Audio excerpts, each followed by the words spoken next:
Alright, I know I'm a bit late to this. I've seen a few track tier lists already for Mario Kart World, but I was just never confident in presenting my own. The game is still new, and every few days I would drastically shift my opinion on a track because something new gets discovered on it, or I just get better at it, and that makes me appreciate some aspect of the track that I had overlooked. But it's been 3 months since Mario Kart World came out, and I've had a lot of time with these 30 tracks, and 200 plus intermission tracks, whatever. New discoveries are still happening, but they are slowing down, and I figured now is a good time for this. So today, I am presenting my ranking of the 30 tracks in Mario Kart World. But unlike when I did this for Mario Kart 8 Deluxe, this one obviously is not final. I hope to keep playing this game for years, and my opinions will continue to evolve. So if you disagree with me on any track ranking, that's good. Let me know why in the comments, and I might change my mind. Don't let me be wrong when I could be right instead, just like you. Anyway, let's get started. Surprisingly, there's only one track that I actually dislike, and that track is Peach Beach. This is basically just an intermission track where you drive in a bunch of straight lines. Except unlike an intermission track, you don't get to play a real and fun track right at the end. You're just going in straight lines, there's not much to do, and then the race just ends. So honestly, I'd rank a lot of intermission tracks above Peach Beach. And by the way, Peach Beach was not great in previous games either because the layout was super simple, so I was excited to see in the trailers for Mario Kart World that they completely overhauled this track. So I thought it would be amazing, or at least good. But honestly, I feel like it's worse than before. I didn't even think that could happen. I still have fun on it, we're still playing Mario Kart on here, but it's definitely lacking in what makes a track good. In fact, Peach Beach only has 6 turns on the track that are at least somewhat sharp so you can count them as a turn, and that's the same as your standard oval tracks, like Excitebike Arena or Baby Park. Just kidding, Baby Park has 14 turns. Even Koopa Troopa Beach, a literal circle, has 15 turns, 3 per lap. Now, there's nothing inherently bad about this, as long as there's something interesting you can do on those straight lines. Take Sky High Sundae for example. Lots of straight lines, only 6 turns on the whole track, but it's still fun. Because there's so much to do, not just tricks, but important tech, which we will talk about later. And while the water section on lap 3 is really just that boring, not only is there nothing to do, but there's also nothing cool to look at in the distance. Only on the second half of the water section do you finally get to see the castle-like structure that is teased in the track icon, but it just looks underwhelming from all the way over here. Oh, and lap 1 has pretty much nothing going on either. It's just a straight line simulator, but with a couple of turns. At least it's a bit faster since you're not in the water, but the town section of lap 2 actually has turns, a few of them, and alternate paths. But then they're not that important because all you're really doing is taking that one shortcut and then you're gliding on a straight line. And then let's talk about this huge shortcut. There's not a lot you can do to gain a lead on this track, and then suddenly there's one of the biggest shortcuts, followed by nothing you can really do again. So of course, the best strategy when racing this track online is to get mushrooms at the start, stay behind to stay safe from attack items, and take the shortcut so you're chilling for the rest of the race. And unlike every other track in this game, I don't feel like Peach Beach has any really cool techniques. We have a triple pole jump at the start, which you're not going to do online if you're bagging, and a tiny little charge jump shortcut on lap 2, if you can even call it a shortcut, but that's 2 cool things you can do. Most tracks have at least one cool thing that you can repeat on all 3 laps, which is already a higher cool factor than Peach Beach. So with that out of the way, I think the tracks in Mario Kart World are really good for the most part. But now we have a few that I feel are severely lacking compared to the other tracks because they don't have a lot of elements that make Mario Kart World tracks fun. These tracks are not bad, but they could be way better. I was really excited for Desert Hills to come to Mario Kart World. Desert tracks have a reputation for being all about big shortcuts, but I remember Desert Hills as a track that also presents a challenge with the big hills at the end. Not only were they shortcuts, but there was always an interesting way that you could do them in Mario Kart DS and also in the remake in Mario Kart Wii. So what did we get in this game? They removed the big hills at the end. I thought this was Desert Hills? They move the hills to be earlier, but it's just regular trick bumps. There's no challenge to this. And I can't think of a single reason why they would do this. I paid $80 and there aren't even hills on desert hills. Oh, and they also removed the shortcut behind the pyramid. That was my favorite one, and now there's no pyramid anymore. To make up for it, they added these Moai statue enemies, and I actually love these. They're so adorable and menacing, but it doesn't make up for what we lost. And I mean, that's it. The only interesting parts of the track got taken out. So there's not much to say about it. It's just your standard desert track that's full of shortcuts, especially at the end, so bagging is overpowered. Get some speed items, take shortcuts through the ending, and try not to get hit by the shock. As long as somebody uses the shock near the end of lap 3, the frontrunners actually stand no chance. Honestly, this track reminds me a lot of Dry Desert in Mario Kart 8 Deluxe, a desert track with way too many big shortcuts where bagging is the optimal play and front running is not rewarded because there's nothing complex and difficult and fast that you can do at the front, no rails, no walls. Okay, unless you're in a world record time trial and you decide to do this, but when playing a regular race, it's just not worth going for that. And even if you did that, you're not going to outrun the blue shell, the baggers, and the shock.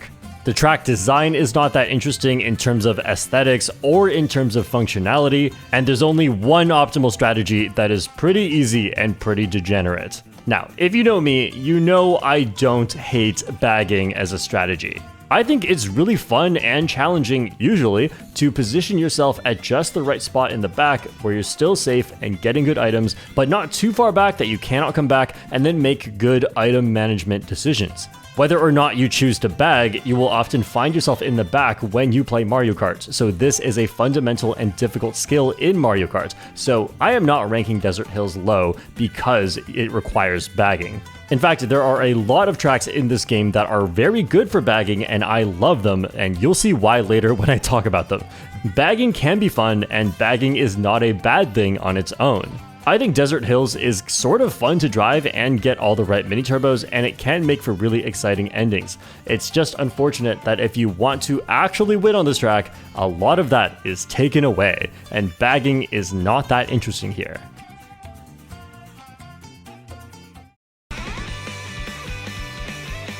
Yeah, we're gonna keep talking about the trailers. When I saw Choco Mountain in the trailers, and even after playing it for the first few times, I thought this track got an upgrade. And I'm pretty biased, I never liked the original Choco Mountain. And this one looks nothing like it. There's a huge creative change, and in my opinion, that should be a good thing. The reason why I didn't like the original is because the original chocolate theme, not that I don't like chocolate, I love chocolate, but this is just brown. It's just a brown mountain. It doesn't feel like chocolate to me. They should have called it Brown Mountain or something. Brown Pile. Actually, it wasn't much of a mountain anyway. Brown location. And on top of that, the gameplay was never that interesting. There were hardly any shortcuts, no alternate paths, no danger, just a simple track layout to drive on and nothing else. So when I first saw this track, I was like, oh, they added enemies, obstacles, alternate paths, tons of shortcuts, actual chocolate that you can sink into. You better believe I was excited. And I thought there was no way this can be worse than before. But just like Peach Beach, Nintendo took a relatively uninteresting track and somehow made it worse than before. Now, to give this track credit, it is more interesting now. Like I said, this track actually has stuff on it, which is a huge plus. However, I feel that there are just too many shortcuts and they are too big. This makes building a lead nearly impossible, as there is very little you can do in first place, and a lot of the optimal lines actually go through a slow path, whether it's taking the risky chocolate shortcut at the start with no items, or going through the slow, lighter chocolate in the ending section. Having mushrooms and speed items is just so overpowered. And I really wanted to like this track. I love the new chocolate textures, but I also feel like the whole factory vibe, or whatever this setting is just not it. To this day, I still confuse which icon on the map is Choco Mountain and which one is Toad's Factory. And I feel like with how different these two tracks should be, I don't like that this is even possible. I just wish they leaned more into the chocolate theme instead of less, because that has always been what makes this track special.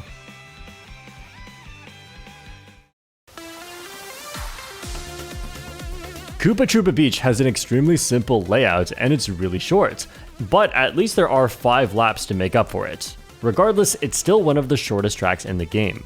The music is pretty good, and by the way, I haven't talked much about music yet, because honestly, I don't like the music of the 3 tracks we just talked about. This one's pretty good though. I love the electronic beach vibe to this one. And I also love the dancing Cheep Cheeps. Or maybe they're dying, struggling to breathe. I don't know, and I don't want to know. This track is fun, but again, it's really lacking in what makes Mario Kart World special. It is a pretty standard Mario Kart track, but it doesn't have the special sauce that makes Mario Kart World such a good game. And if you played Mario Kart World just by playing the tracks that I've talked about so far, you would think this game sucks. And it would. But what makes this game good is good tracks, which is why I hate on the intermission so much, because they are not good tracks. So what do I mean? There are no rails or walls to ride on. There's no gliding. It's just a simple track with simple mechanics. And that's not a bad thing to have in this game, as Mario Kart is played by people of all different skill levels who are looking for different sorts of track designs, and sometimes a simple track can work. But of course, this is my tier list, and this is not my favorite kind of track, so it gets ranked low. Playing on Koopa Troopa Beach feels nothing different compared to playing pretty much any other Mario Kart game. Whereas Mario Kart World is actually one of the flashiest and most technical Mario Kart games, you just would never know from watching this track.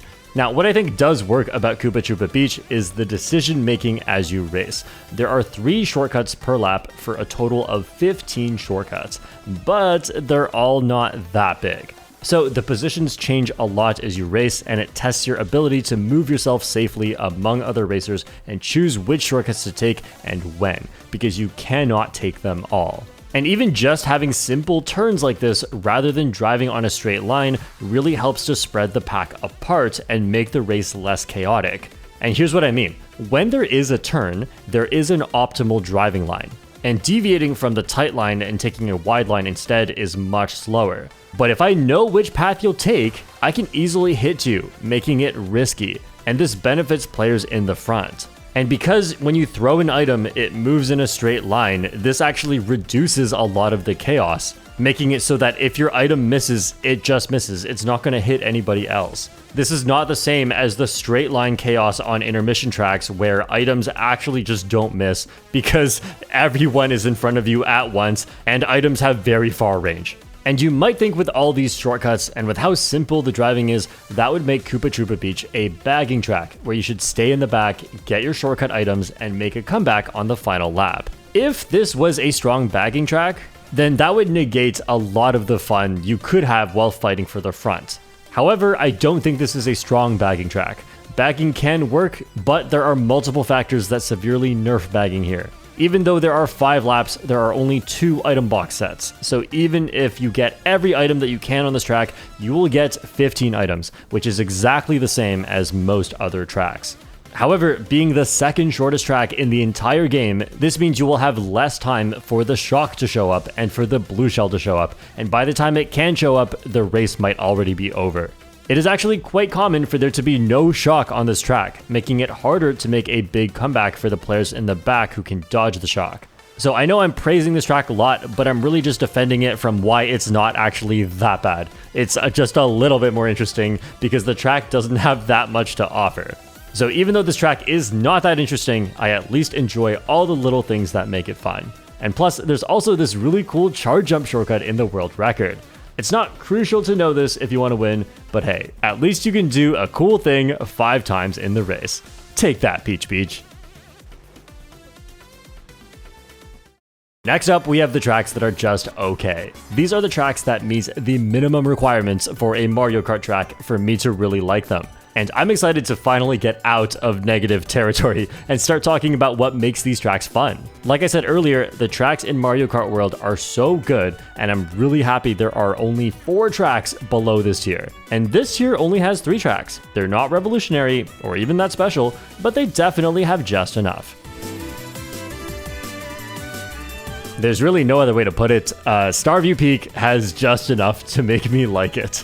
And I know a lot of people don't like this track. And I get it, this track feels way overscaled, and maybe it would be better if it was shorter, as it's a pretty simple layout, and on first glance, this track truly is beautiful. But I feel like part of that beauty comes from how big and grand everything feels. But then again, it's so big that it makes it feel too slow to traverse. Now, this is slightly helped by the speed boosted water section, but unfortunately, it is water, and water is slow, so that doesn't really help. I feel like more of this track should have been speed boosted, because clearly they thought this was a little too slow, and they just didn't fix it. I would have liked if the entire track was speed boosted, because that just directly counters how big the track is. But oh well, maybe we'll get 200cc in a DLC one day, like we did for Mario Kart 8. And honestly, I would have ranked this track lower if not for just a few really cool things you can do. The first few turns look really simple, but on the second turn, you can actually barely charge up a Rainbow Mini Turbo, don't trick, and release this on the ground as you charge up another Rainbow Mini Turbo and barely have enough time to release that into the glider. This combination of mini turbos is quite challenging, but you go really fast by doing this. Then there is the mushroom shortcut afterwards, which looks quite small, but if you charge jump onto the rail, you save an unbelievable amount of time.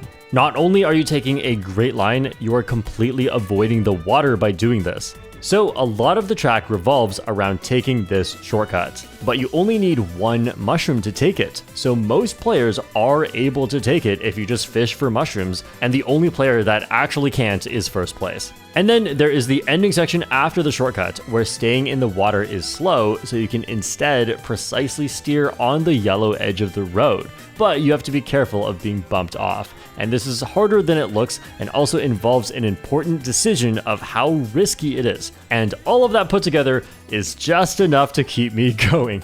The rest of the track is not that interesting, but Starview Mid has some stuff.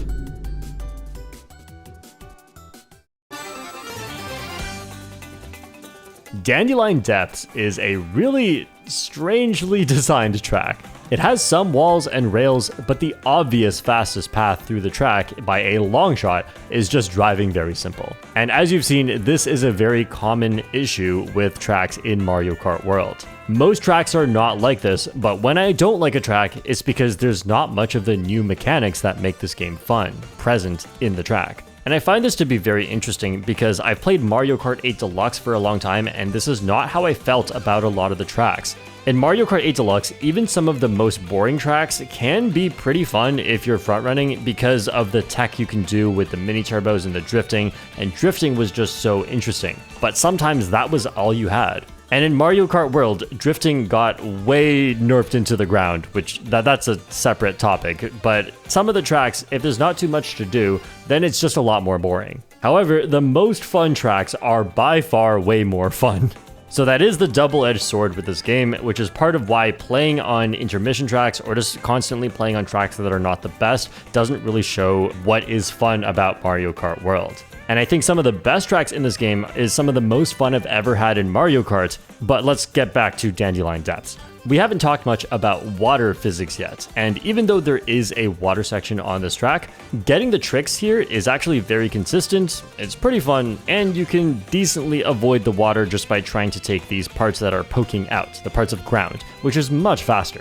In general, in this game, you want to avoid water for various reasons, and we will get to that later when we get to tracks that actually utilize water. But also, this cave section is gorgeous. This is called Dandelion Depths. I wish more of the track looked like this, because honestly, most of the rest of this track looks extremely dull in comparison. Like, what am I even supposed to be looking at? This is just land and walls. There's no theme to this. And then we get underground, and it looks so good. So even though this part is a straight line, it might be the best part of the track, and it's a lot more interesting than most straight lines. Plus, turning in water is horrible, so I'm glad there are no turns here.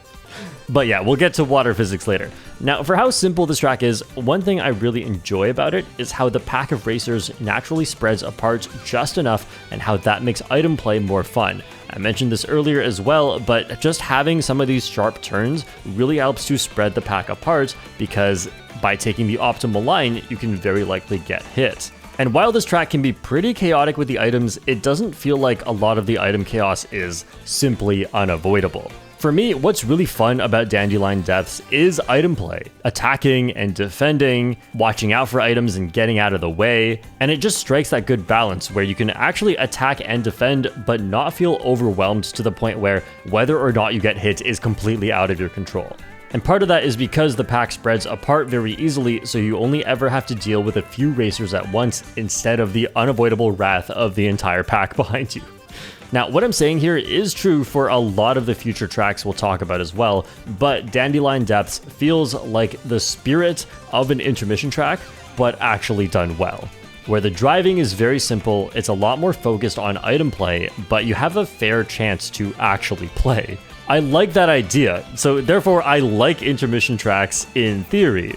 Intermission tracks just don't execute that idea very well, and Dandelion Depths executes it well.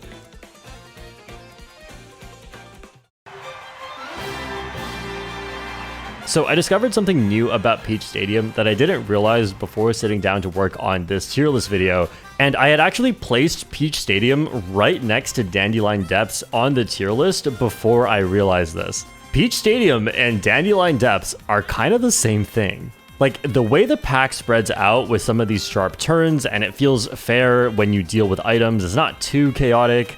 I thought about why, and then I realized Peach Stadium is just Dandelion Depths backwards. Don't believe me? Watch this.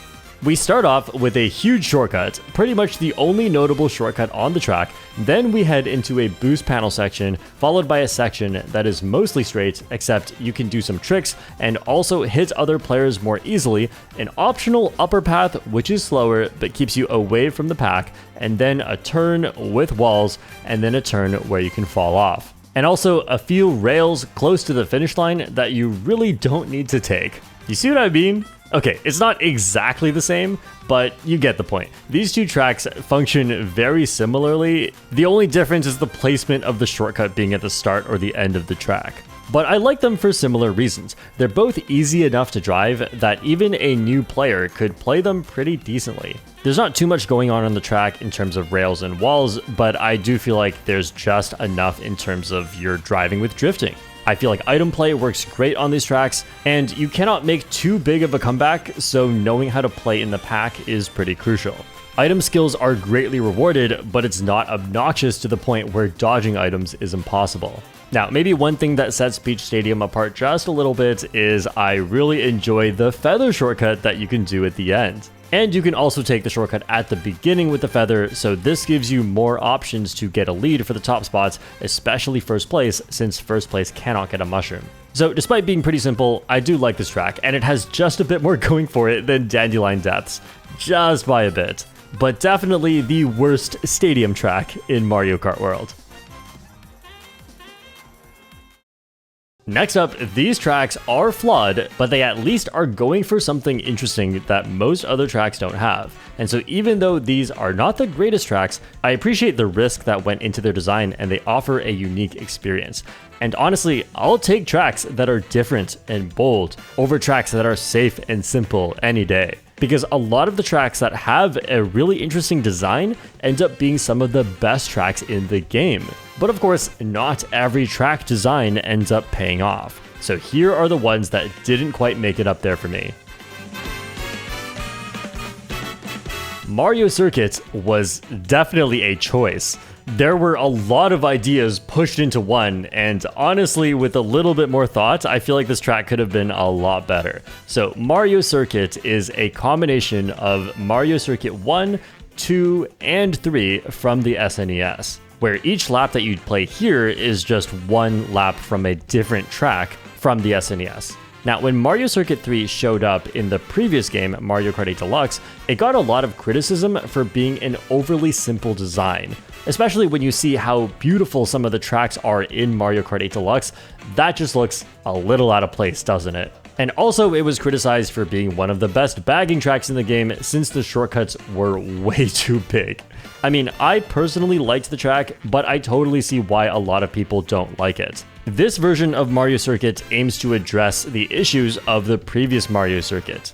So let's first talk about the visual design. Having it set in the open world and adding some realistic looking objects actually helps to sell this course as believable. You know, you can see real things in the distance that fits with the theme of this game, so it's not totally detached and different. But I don't know if I could say that's a good thing. I mean, I really did like the cartoon Super Mario Bros. Theme. Like, that was perfect in Mario Kart 8 Deluxe, and now it's just a little generic. It's just a road on dirt with bricks. I don't feel like I'm in magical Super Mario Bros. Land anymore. And because of that, I think the track design is just a little dull. It's not as colorful as before. Also, this track was significantly scaled down, making it by far the shortest track in the game. Like, this track is unbelievably short. It's shorter than me. And you might say, hey, that's a good thing, right? You talked about that for Koopa Troopa Beach. This helps with front running, because not only is the track shorter, which means less time for the blue shell and shock to show up,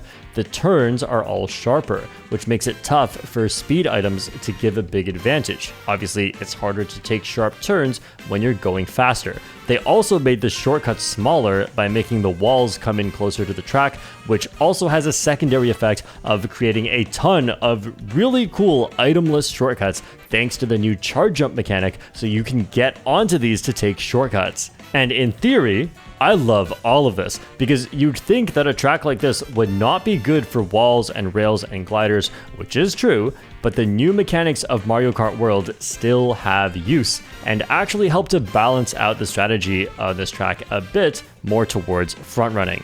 And what's really cool is that this is a feature that has always existed on the track, right? The low, colorful walls. Now you can just actually use them to your advantage. I think that part of the track design is genius. But of course, it is still SNES Mario Circuit, which is shortcut heaven, so bagging still works.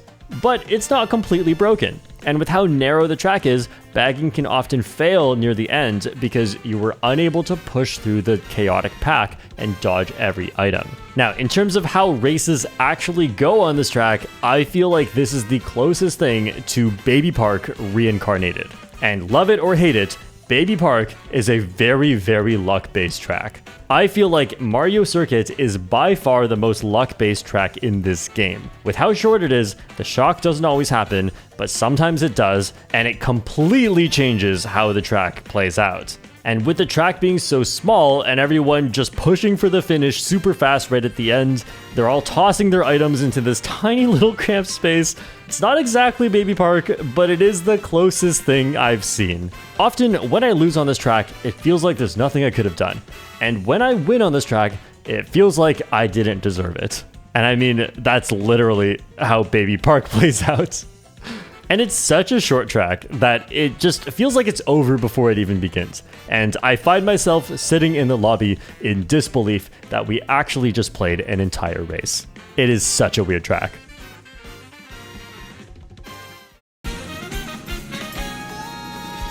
Crown City is, without a doubt, the most interesting city track. I mean, if you've played Mario Kart 8 Deluxe city tracks, you know that that is not a huge compliment.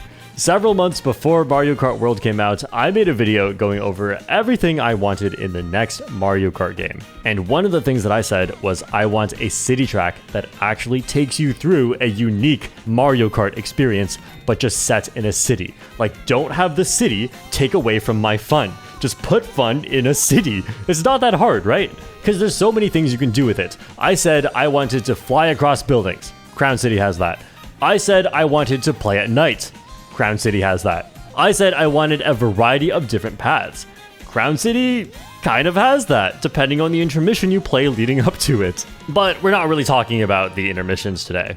The regular Crown City track has a lot to offer, but I feel like it did not totally deliver. It is baffling to me that this track has some of the most interesting sections in the game, and then there's also just straight driving for like half of it. Okay, not half of it, but it feels like half of it. But even during the straight sections, it's not too bad, because there are multiple rails which are fast and have coins, but they're extremely risky for getting hit. You can also move to the side and grab coins there, or even go up to the top path to stay fully safe, and there's also a really fun ending rail where you can take a shortcut by tricking on the tree. This is the part that I look forward to most on the track, but keep in mind that it only happens once on lap 3, because all 3 laps are different. So it is 3 times less cool than most techniques you can do on regular tracks. But overall, it's a pretty decent track, it looks great, and I love the music. One of my favorite soundtracks in the game.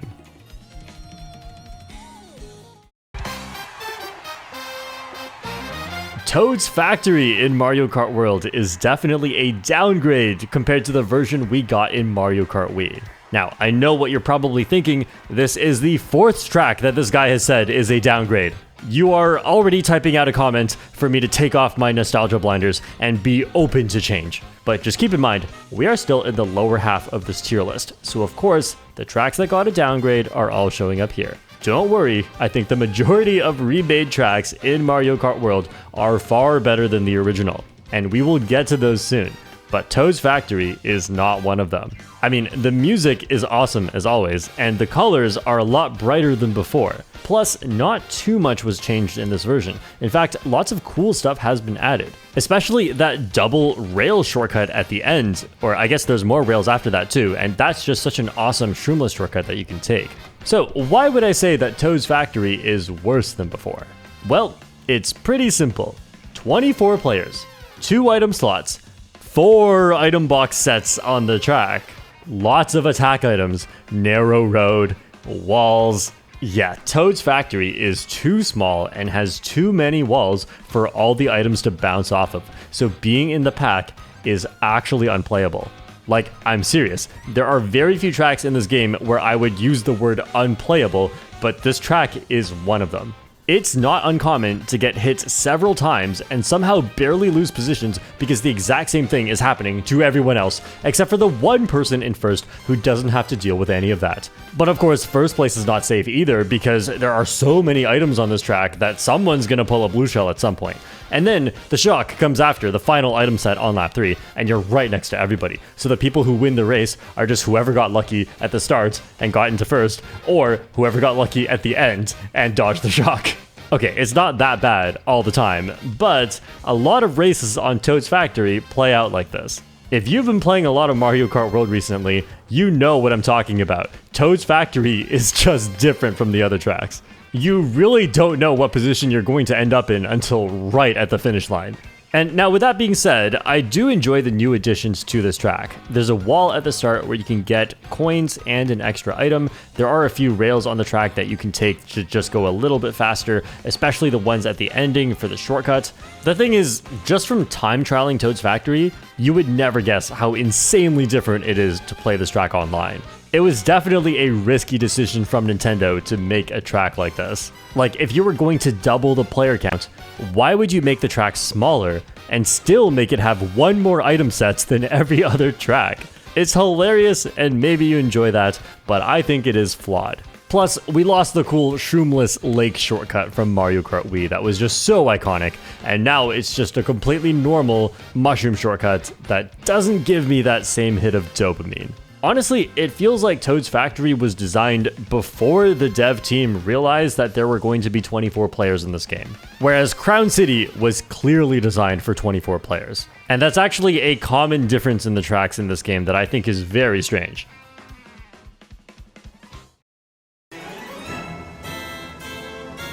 Boo Cinema was the track I was most excited for after seeing the trailers. The vibe and the art style are just so different from the typical variety we see in Mario Kart tracks. And with the open world concept bleeding into the art style of every track, which I have already criticized a little bit, it's so refreshing to see a track that actually looks completely different from the rest. Now, personally, I feel like haunted tracks don't usually look so great because they're always super dark, but the film reel section takes advantage of this by adding a filter to match the look of old cinema. And so it doesn't feel too dark, as there is still lots of lighting and areas of high contrast, plus it's just a cool art style that needs to be dark. I love this section, but the rest of this track is just your typical haunted mansion theme, which we've seen a few times in the past. And I would say they're typically not fan favorite tracks. Also, a huge difference between a track like this one and, say, Twisted Mansion from Mario Kart 8 Deluxe or Luigi's Mansion from Mario Kart DS is the music. The music on those other haunted tracks feel like they're just trying to be typical spooky music, but I never liked that because You know, it's Mario Kart, and these tracks are genuinely not scary at all. I just always felt that mismatch where this is not supposed to be a scary thing, so it just feels out of place. But the Boo Cinema soundtrack feels like a mix between the old spooky vibe, but also a more upbeat tune that feels like you're going on an adventure. That is the type of music that Mario Kart needs. And aesthetically, this track is amazing when it is good. I feel like the section outside of the film reel area could definitely offer a bit more. And the driving on this track is just not as interesting as it could be. Plus, again, this track was clearly not designed for 24 players. Like, the ending is just way too small, and it's so chaotic. So I still like the track, but unfortunately, not absolute cinema. Just a bit of cinema.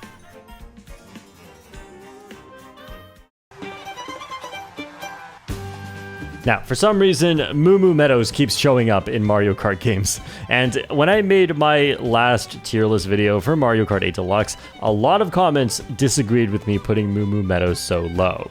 I still stand by that decision, hate me if you want, and the reason was because the driving was too simple, the shortcut is too easy, it's too short, there's not enough items, it's not that visually appealing, and they changed all of that. Every one of my concerns got addressed, and now we have the new Moo Moo Meadows. It's completely different, so of course, I've decided to rank it much higher. The colors are bright, the track is bigger, there are more bumps you can trick on, there's more cows than before, there are more paths than before, tons of fun techniques and shortcuts, and Cow even holds the world record on her own track. She's jumping on her friends, and then she eats them. Those eyes have nothing behind them.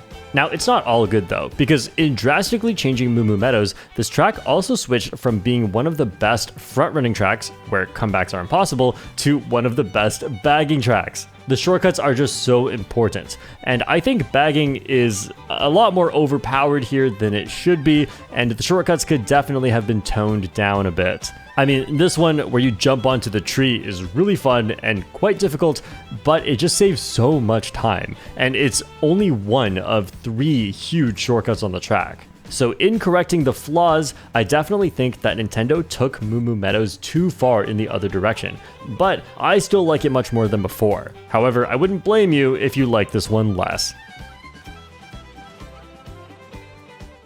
Alright, let's stop focusing on flaws. Next we have the tracks that I think are great. And while these tracks obviously do still have flaws, I don't think that the flaws are what define these tracks. These tracks really stand out from the rest by having a really unique design or a cool concept and lots of fun driving techniques to keep you engaged. If all we had in Mario Kart World was the tracks that I talked about before this section, this game wouldn't even be that good, because for Mario Kart World to be fun, it depends so much on the track design. Mario Bros. Circuit feels a little overscaled, and it could definitely use like a 10 or 15% downsize, especially during the 2 really long turns on the track. But putting that aside, this track actually has a lot to do and is designed really well for being the first track in the game. Oh, and the music? It's not flashy or in your face about it, but this just sounds really good. I feel like it fits the track perfectly and also just fits the theme of Mario Kart World perfectly. So once again, this is one of my favorite soundtracks in the game. The track design also has a lot of variety, and you pretty much get to learn everything on this track. The middle section has 2 rails and the road, which immediately is a 3-way split path. And it's not clear at all which one of these is the fastest. But of course, it's a combination of going on and off the rails that is the fastest, which is also the most fun. But because you have all these options, you need to consider which is safer in a real race. So that's how you can learn about decision making. It's crazy that I'm this far into the tier list and I'm finally talking about rails. I wonder if Nintendo was just less confident with how good rails are going to be, but I think they're one of the best parts about Mario Kart World. And the tracks that don't really have them, I feel like they're just missing alternate paths, they're missing cool tech, they're missing risk versus reward decisions you have to make in a real race, and that is part of why I love the rails so much. So now that we have a track that actually has a few rails, let's talk about it. Rails are often more dangerous because you're stuck on the same line, so you can get bumped off, shells follow the rails, people can draft you to bump you off. It's just so much easier to get hit, and that's such an important decision you have to make anytime you're around a rail, because rails are often the fastest path. But rails can sometimes be safer, because you can also use the rails to dodge items that are bouncing around on the ground. I feel like even if you've never seen high-level gameplay, if you just play this track a few times against the bots, you will immediately understand the depth of decision-making that goes into Mario Kart World. It's not just shortcuts and hitting people. There are 24 racers and potentially 48 items. You cannot dodge every item on reaction, but maybe you can choose the right path to stay safe. Then again, there are several paths at the ending section, which all have use, with the glider being the fastest, but also the most difficult path to take fast, as you have to land on the rail.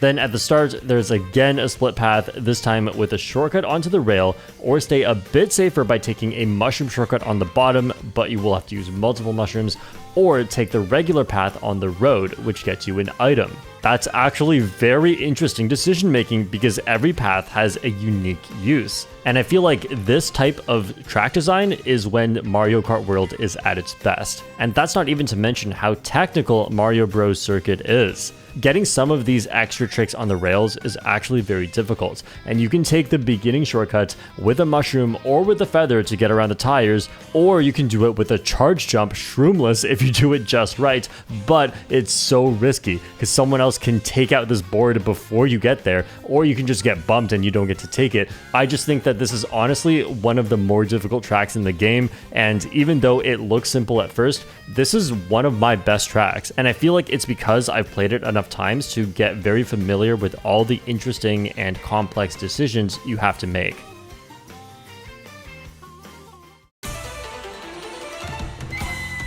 If you've watched my videos, you might think I love Cheep Falls, because I've actually said that out loud. I literally said I love Cheep Falls, but that was an outburst of emotion that I sincerely regret, and it only happened because this track evokes fond memories of Cheeseland from Mario Kart 8 Deluxe.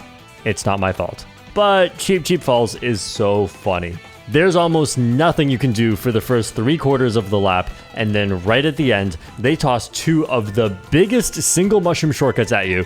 And these shortcuts may not seem that big, but keep in mind that if you don't take these shortcuts, you have to drift through water, which is really slow. And it's also really difficult to get just right. You can save 6 seconds just by using 2 mushrooms at the end. On most tracks, 6 seconds can be the difference between where first and last place finish. So believe me when I say that 6 seconds is huge. And this also means that if you get hit by the shock near the end, you're losing more than 10 seconds. So why wouldn't you use a shock dodge item near the end and carry triple mushrooms through these shortcuts? And if you dodge the shock, you just win. But if you don't dodge the shock, you still get to take the shortcuts, so you still might win. I still go into the final section of Cheep Falls thinking, you know, I probably waited too far behind. I don't know if I can still come back. Only to realize, oh yeah, these shortcuts are totally unfair and bagging is broken. This track is so cheap. It's Cheep Falls. And I'd love to talk about this track the way I talk about Cheeseland and tell you that it's silly and that's why it's good. And maybe I will one day, but I haven't really made up my mind yet. You see, Cheeseland has 6 shortcuts, while Cheep Falls has 3. So unlike Cheeseland, where you have to be smart about which ones you take, on Cheep Falls you really should just take all of them, or at least the last 2. Unlike Cheeseland, the strategy here is incredibly simple. It's like if we took Mushroom Gorge with a huge gap jump at the end, you know, which is mandatory if you want to win, and then we said, another one, 2 gap jumps in a row. But also, let's not make it a gap. Let's just make it a simple off-road mushroom shortcut, so there's no risk to failing it. Like, why? But also, that's crazy. Thanks, Nintendo. And if that was all, I would say this track is pretty degenerate. But on the bright side, it is possible to take every shortcut on this track without a mushroom. As of the time of making this video, I personally find this to be quite risky, just because not only are these shortcuts kind of difficult, and they're very punishing if you fail them, I'm just personally not that good at them yet. And this is part of why I'm saying that this tier list may change in the future, because my own skills and just the way I view everything could definitely change the way that I rank the tracks. So I feel like for now, Cheep Falls has nowhere to go but up. Who knows? Maybe one day I'll learn to love Cheep Falls as my new Cheeseland. All they gotta do is patch water out of this track.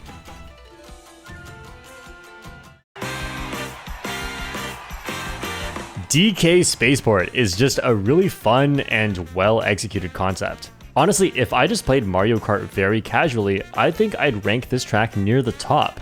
The music is great, the idea is cool, the look and textures perfectly match the theme. There are even special sound effects for bouncing, and most importantly, it's a track that just constantly gives you decisions to make. As you've probably noticed by now, that's my favorite thing in this game. That's what makes this game fun.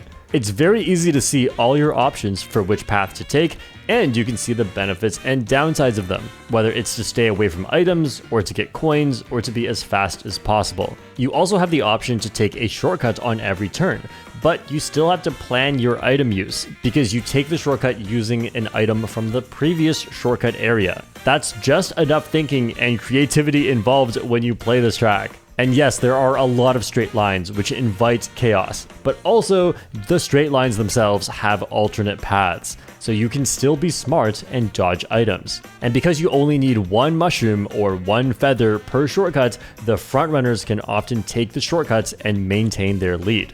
And notice how everything I just said could have applied to intermission tracks. Yes, I'm not dropping that. We're still talking about how intermission tracks are bad. They could have applied to intermission tracks, but Nintendo just decided to not have all of these things. DK Spaceport is good. There's nothing wrong with the straight line. Just give me stuff to do on the straight lines and I'll have fun. That's all I want. Stuff to do. Okay, let's stop talking about why intermissions are bad. Now, the reason I don't rank this track even higher is because once you've played it a lot, it becomes a lot more simple, especially the driving skills involved. And there really aren't any fun techniques to pull off here. I mean, there is this beginning gap jump, which I think would be the most fun part of the track, but it's really not worth risking getting bumped off. It only makes sense to go for this if you just arrived at DK Spaceport from an intermission, that way you have space. Port. Get it? Okay, I'm complimenting intermission tracks. What's going on? Anyway, there's no denying that DK Spaceport is a great track, and I have almost entirely good things to say about it. And I think the more new you are to this game, the better this track is. But it is a testament to the quality of tracks in Mario Kart World that I am still putting half of the tracks in this game above this one.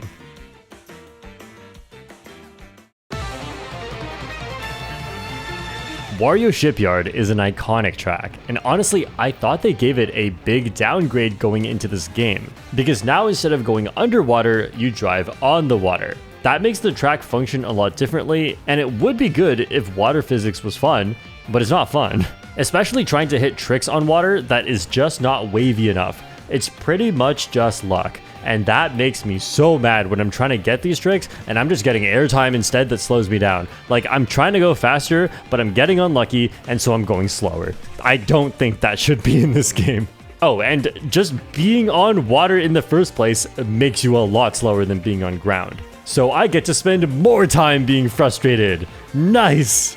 This was my first impression of Wario Shipyard, and it wasn't until I really grinded out the driving tech on this track that I started to enjoy it a lot more. Because as it turns out, there's not that much water on Wario Shipyard. So starting off, you can get a charge jump that sends you upwards towards the wall and then skip the first turn on water. And there's no water tricks you have to get at this point because you're just in a trick boost. So far we've eliminated a lot of luck just by taking this shortcut, and it's a lot faster because you don't have to be in the water. Especially turning in water. Turning in water is so slow. We have one turn in the water, but we're not tricking, we're just getting an orange mini turbo. Then after this, instead of trying to get luck-based tricks, you can just charge jump onto the rail, and you jump over most of the water section here. If you have a mushroom, you take the next shortcut, and you literally don't have to deal with the luck of water tricks at all in this entire track. But if you don't have a mushroom, you're landing from so high up, you can get a consistent trick and then just drift around the turn. And there are variations to how you do all of these, but just doing this at all really helps to ignore how janky water is in this game and just enjoy fun techniques. This track would be so much worse if it was just my first impression, but because of all the fun techniques and shortcuts available Thanks to rails, charge jumping, and walls, this track is actually really fun to play when you're good at it. And the ending is incredibly fun too. You launch out of the cannon and then ride on 2 rails, and landing on these is much harder than it looks. Plus, it's a rail, so it could always be unsafe as there could be banana traps or shells or boomerangs coming backwards. And then there's a little ramp shortcut at the end where you want to precisely land on the rail for more tricks. And that's fun, and that's fast, and that's not easy, but it is optional. It's not like the track itself is difficult, it's just difficult if you want to be a little bit faster. That is perfect. Time traveling this track is really fun, and all of this stuff is practical online. Not to mention that this track gets even better online when you consider the feather shortcuts, and the first one can also be taken with a bullet bill. And I just feel like this track really rewards skill and makes for very chaotic endings. I'll be honest, it's a bit too chaotic sometimes, but oh well, that's Mario Kart.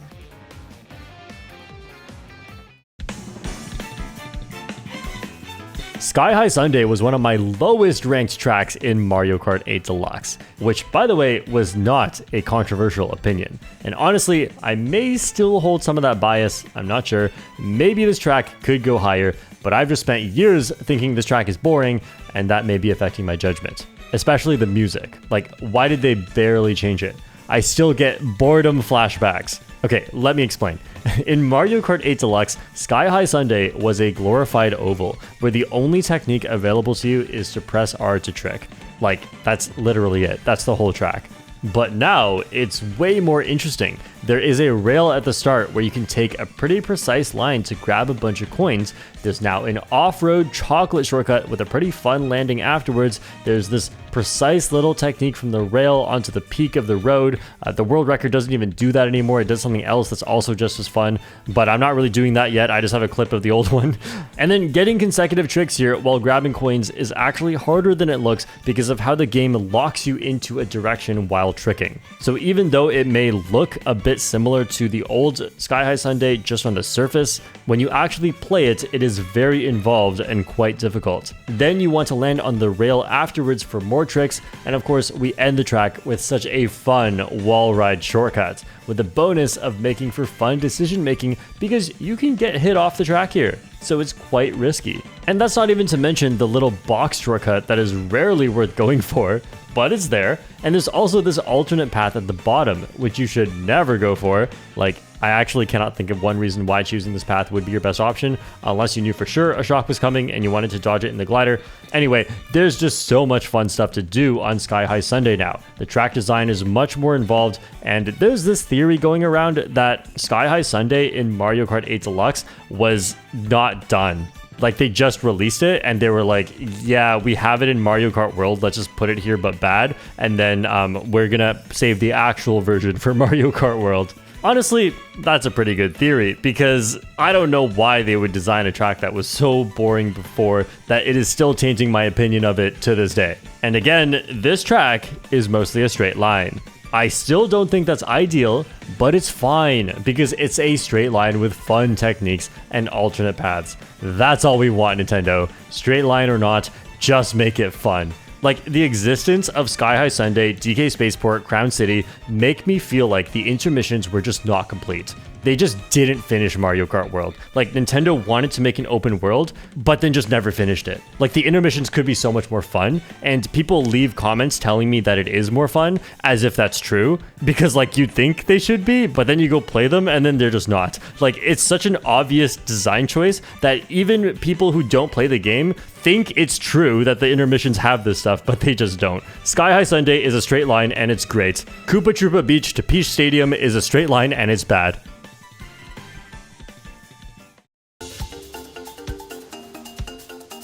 Dino Dino Jungle was one of the tracks I really wanted to return for Mario Kart World. I think the idea of this is really fun and unique, and now we actually get more dinosaurs as hazards. I've even run into the T-Rex's foot while ahead of world record pace at the end of lap 3 because I just love this dinosaur so much. And while it is a shame that we no longer see that iconic blue dinosaur at the bridge section, I feel that the other dinosaurs kind of make up for it. Now, I do have one big gripe about this track, which is that I guess to get it to fit into the open world industrial theme, there's a lot of metal and it's like a modern structure, but the old Dino Jungle was like wooden bridges, and it takes you through this like ancient ruins section that is way cooler than what we get here. This is definitely another example of the track design in this game suffering from trying to fit with the whole open world theme.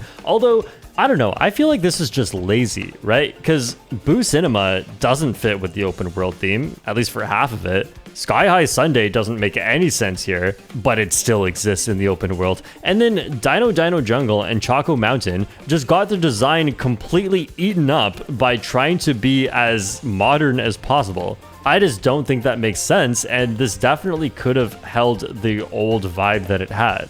But oh well, I still like this track. There's a lot of cool stuff you can do now that you weren't able to do before. So like, I mean, aesthetically, I look at it a few times, but I play this game so much that a lot of it is just functionality for me at this point. So I don't mind the aesthetics too much. I really enjoy that there's the dinosaur in the water here where you can trick off of its neck as a rail, and you can get multiple tricks on it. It's really fast. I feel like there's just enough unique stuff going on this track to make a very different experience from the others. However, what really takes away from this track, in my opinion, is the huge grass shortcut. I think it is way too big. The whole strategy of Dino Jungle revolves around taking this shortcut on all 3 laps, and if you are unable to do that because you don't have mushrooms or you got shocked on lap 3, then you can pretty much guarantee you're not winning. And with all the narrow sections on the track, again, I don't think this was designed for 24 players. Often, getting hit in the pack is just out of your control, so bagging is very strong. Now, there is a very small counterplay for frontrunners, because if you pull a feather, you can do this feather shortcut, also called the short strat, because I discovered it. Please call it that. Thank you very much. I need this. It's called the short strat, just in case you forgot. It's called the short strat. But the feather is not super common in first, so it's not like you can expect to take this shortcut all 3 laps. What would have been really amazing though is if you could feather over this fence. It's so obvious that this should be possible, but Lakitu just picks you up. I genuinely think Dino Jungle is a great track, but I am once again trying to fight my bias for it, because I have a very strong bias that I don't think I will ever be able to shake off. Next up, we have tracks that I think are incredible. They look unique and polished, they have good music, and they make for exciting races and complex strategy. These are tracks that I'm always excited to be playing regardless of my placements, items, or where we are on the track. I'm always having a good time. Bones Burnout is one of the most beautiful tracks and has such an incredible layout. This is what Bone Dry Dunes wishes it could be. It even has nearly the same name, and it still confuses me to this day. I still say Bone Dry Dunes by accident, and I don't think I'll ever stop. I am officially cooked. There are fun techniques and alternate paths all over the place, and so many of these are actually useful because of how narrow the road is and where the shortcuts are placed. Bones Burnout is a great mix of being technical to drive, requiring good item management, and being balanced for front running and bagging. I think the music is really exciting. I love the glider section as you get to see the huge dry bone skull. And honestly, the main downside to this track is I just feel like the shock can be a little too powerful. All of the shortcuts are packed into the second half of the track after the item boxes, so if you're front running and you get shocked here, well, no shortcuts for you, and some people behind you not only didn't get shocked, but they also have 2 power items for the ending section. But if there's no shock, then you get to do great, and the players in the back have no comeback potential. This makes the results of the race quite volatile for both front running and bagging. And of course, this is definitely more of a criticism at high level play, because once you're at the point where you pretty much break down tracks into a science, then these are the types of complaints you may have. But that aside, I love the fun techniques available on this track as you ride walls and rails, and depending on how many mushrooms you have, you can take a different combination of shortcuts at the end. But also, if you don't have mushrooms, you can actually do a lot of these shortcuts without a mushroom, which is incredibly satisfying to pull off. I love when a track presents you with different optimal decisions, not only depending on your items, but also there are just multiple shortcut paths depending on who you are trying to avoid. And you know me, I'm trying to avoid everyone all the time. including in Mario Kart.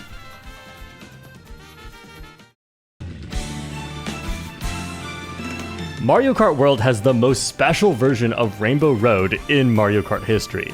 It is 4 minutes long, making it one of the longest tracks ever, and by far the longest in this game, nearly 4 times as long as Mario Circuit, which is crazy. And I don't mind it too much, as this has to be the most beautiful track ever.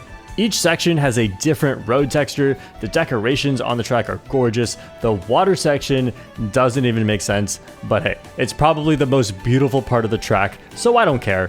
Why is there a water section in my Rainbow Road? I don't know. I like it though. It's just like visiting the moon in Mario Kart 7's Rainbow Road, except now we're just on a completely different planet. Then there's the speed boosted sections and this blue exhaust where the tire trails just work so well with Rainbow Road ground textures. And then there's my favorite soundtrack in the whole game, which is when you reach the space station section. Right, did I mention that the music constantly changes as you race? I actually really love all of the Rainbow Road music, and that's part of why I can tolerate 4 minutes of this track at once. And this space station pays homage to Mario Kart 8's space station, and then we reach a brightly lit road with 90-degree turns and thwomps representing SNES Rainbow Road. Again, Nintendo, this is a straight line done well. It's fun, it's fast, it's beautiful, and then we see the train from Nintendo 64 Rainbow Road containing a bunch of Easter eggs, including the dinosaur from Dino Dino Jungle. It's a train full of my trauma.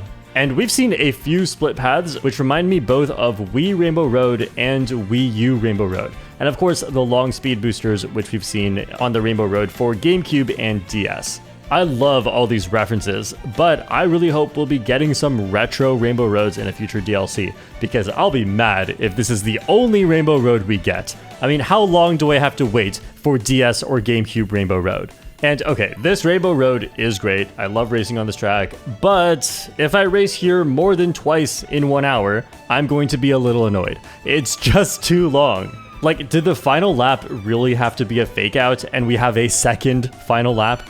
Like, what did we gain from not ending the race 30 seconds ago? I usually start to feel done with this track after the upward glider section. Like, I'm about ready for this race to be over, but it's not even close to done. And the rest of this track is just a bunch of boost panels and speed boosted sections where nobody can come back anyway. Like, it was fun, it was really fun, but there is just too much of a good thing.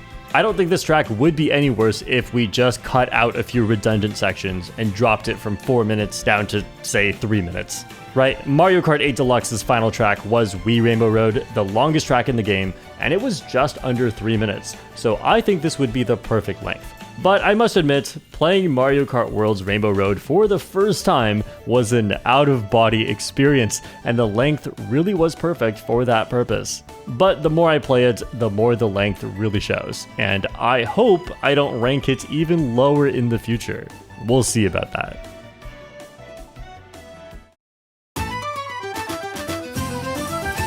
Acorn Heights is a really fun track, and I feel like just a few small changes could have made it one of the best. The driving on this track is quite interesting as you have several options with the rails, and this ending shortcut is one of my favorites in the whole game. It's a pretty big and crucial shortcut, but you can actually take it without a mushroom by using a precise sequence of wall rides. But taking the shortcut like this skips the items, so the fastest way with a mushroom looks like this, which gets you 1 item. But if you want a double box, there are even more decisions to be made. I feel like so much of the fun on Acorn Heights is concentrated around this shortcut, especially because you need to be on the rails to take the shortcut without a mushroom, and first place can trap the rails with items, making first place a very powerful spot on this track. And then after the shortcuts, we have more rails, which are a similar idea. They're much faster than going around, but they are risky when other players are nearby. But all of that together is only half the track.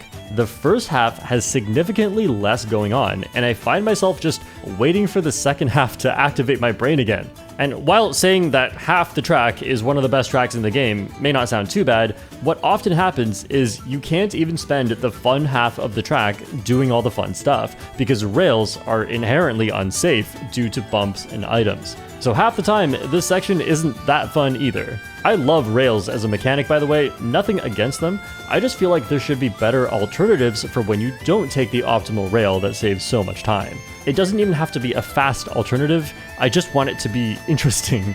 It can be other rails, there can be more coins on the side, or even an item box farther to the side, because this section after the glider is really big, there's a lot of stuff there, but there's just no reason to take any of those slower paths. So Acorn Heights at its best is an incredibly fun time, and one of the most fun tracks in the game, but I don't feel like I get to play that version all the time, depending on my position in the race.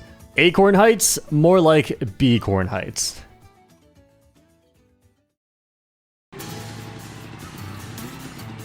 Airship Fortress is such a good track, and now we are in the top 10 tracks in this game, and I feel like Airship Fortress should be higher, but then I thought about what tracks were above it, and I was like, yeah, that makes sense. Like, I can't believe how many amazing tracks there are in Mario Kart World that Airship Fortress is barely top 10.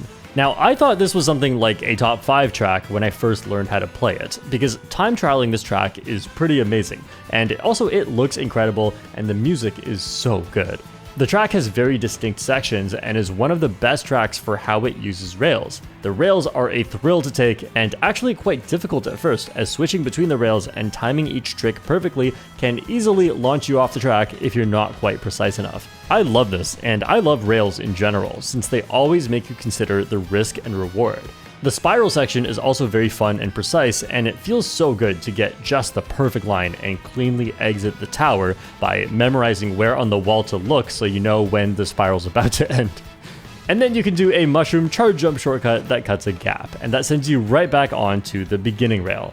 And while this is definitely one of the most fun tracks to drive in time trials, and online play also adds complexity with your rail decisions, I do feel like the real races take away a lot of the fun from this track, and some problems arise. Because of online lag, it is often impossible to be in control over whether or not you'll stay on the rail. And if you want to be more cautious, then you're pretty much just avoiding the rails, because a disaster on any of these rails is always a huge disaster. You might fall off the track, or you just might get sent in a horrible line where you'd rather have just fallen off the track. So they're often not worth the risk, and for some reason the lag of other players' position is especially bad with rails, and the game just doesn't know where everyone else is located and they're teleporting all the time. On top of that, there are several narrow sections where you can get hit by something undodgeable, especially the spiral section. The spiral section is such a sharp turn, and getting hit by anything here, including a bullet bill, which doesn't even fully hit you, it just ends your drift, this is all catastrophic, as the driving physics in this game don't give you a good way to get back up to speed on a sharp turn. But that also means that if you dodge the shock here, you save a ridiculous amount of time, which is also easily doable using a bullet extension on lap 3, because this is one of the best bullet extension zones in the game, and it starts all the way back in the fire pillar section. This thing lasts like 14 seconds and keeps you safe in the most punishing section of the track. Now, first is blessed on this track because there are so many rails and the shortcut is not too big, so you get to keep your lead, but also if you dodge a shock here, you're also chillin', and you'll probably get second since first is the only one that broke away. This track is super chaotic and random at the start, and then it happens again right at the end. I do think it's funny, but it's also a little silly.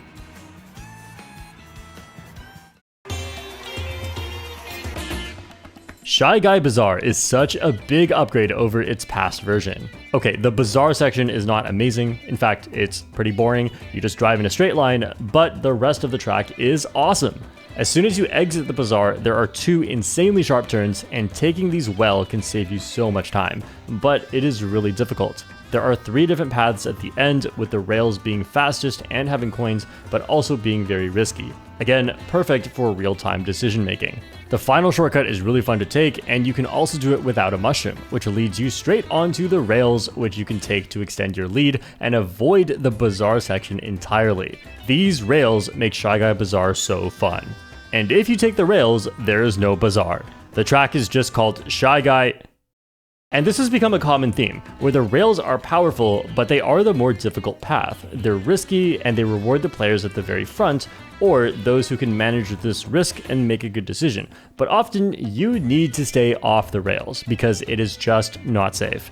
And this is why rails are such good game design for Mario Kart. They naturally spread the pack apart. They promote one-on-one player interaction instead of 1-on-23 chaos. They are a separate path from the main road, and they are either safer or deadlier depending on the situation, which gives you, the player, an important decision to make. This not only makes Mario Kart more fun, but also gives it more competitive depth. And stuff like this is the reason why you often see competitive players play on a subset of the 30 tracks in this game. Certain tracks are way more popular than others. And it's true, some tracks truly are just less fun and less rewarding for skill than others. But anyway, let's get back to Shy Guy Bazaar, or as I like to call it, Nervous Man Weird. Get it? Because it means the same thing as Shy Guy Bazaar? Okay, whatever.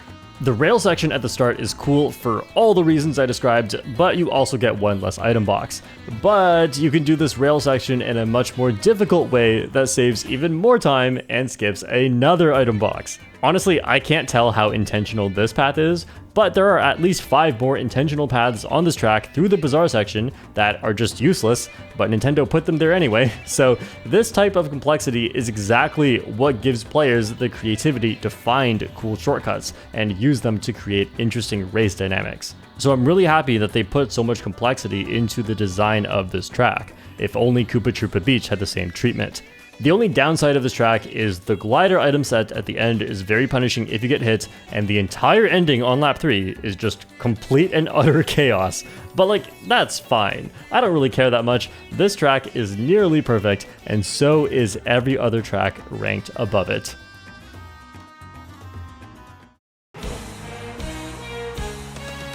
I never know when to stop when saying this track name. Is it Faraway Oasis? Or is it Faraway Oasis? Like, when do you stop? And plus, it can't be that far when it's literally right here. Now, the idea for this track is awesome. There are animals, it's probably set in Africa, which we were sorely missing from the city tracks in Mario Kart 8 Deluxe. Like, an entire continent is missing. Just kidding, 2 entire continents are missing. 3 entire continents are missing. And we still have multiple tracks from the same country? I'm never getting over that. Anyway, Faraway Oasis is a cool concept, but they really messed it up. I mean, when you drive up to this track from another track, yeah, there's a bunch of animals, and they're cute, awesome. But when you're actually playing the track, where are the animals? It's just a few obstacles near this grass shortcut, and none on the main road unless Kamek spawns in some giraffes or conch-doors. So yeah, that's a missed opportunity for sure, and I had to point it out, but it's fine. I'm just ranking this track for what it does offer, and it offers incredible races. I am not, and I don't think I ever will be, sold on the visual design of just driving on wooden planks for more than half the race, but at least it's ridiculously fun. I love when a track has important mushroom shortcuts that are not way too overpowered as to make bagging a necessity, but also they are powerful enough that smart players will hold on to their mushrooms. Now, why is this good? Well, this makes races a lot more peaceful and also a lot more strategic. It's not a chaos fest where everyone throws their items on a straight line. I mean, we do actually have 2 sections that are sort of built for chaos, one before the second item set where snipes are very easy, and one in the final waterfall section. But these attacks are very avoidable if you actually try to avoid them. Players with attack items are trying to get rid of them to get mushrooms, and also hits the players who have mushrooms, while the players with mushrooms are just trying to hold on to them for the final shortcut. This is very reminiscent of tracks like Peach Stadium and Dandelion Depths, except this track is way more fun to drive, especially with the rails, and the bottom spots actually have something to do thanks to the big grass shortcut, which would be a lot bigger if not for the fact that the rails kind of take this shortcut too. And it's actually overwhelming me right now to try and explain very briefly what makes this so much more strategic and fun than most other tracks, so I hope we're at the point where you're just catching my drift. This track design is amazing. It's fair, it's complex, it's deep, it promotes one-on-one player interaction and long-term planning in order to succeed. It's not the prettiest, but it is so fun.